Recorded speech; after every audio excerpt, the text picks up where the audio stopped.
నమస్కారం ఈటీవీ 360కి స్వాగతం ముందుగా ప్రధాన అంశాలు చేయి కలుపుదాం ఉగ్రవాదాన్ని అంతం చేద్దాం కలిసి రావాలని ప్రపంచ దేశాలకు బ్రిక్స్ కూటమి పిలుపు ముష్కరముఖలకు పాకిస్తానే ప్రధాన స్థావరం బ్రిక్స్ వేదికగా దాయాది తీరును ఎండగట్టిన ప్రధాని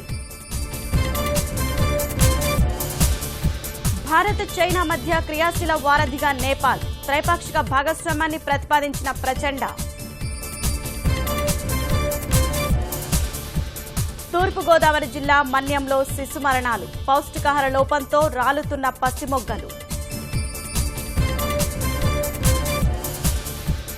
సింగపూర్ వైద్యులతో జయలలితకు చికిత్స పరామర్శకు త్వరలో చెన్నై రానున్న ప్రధాని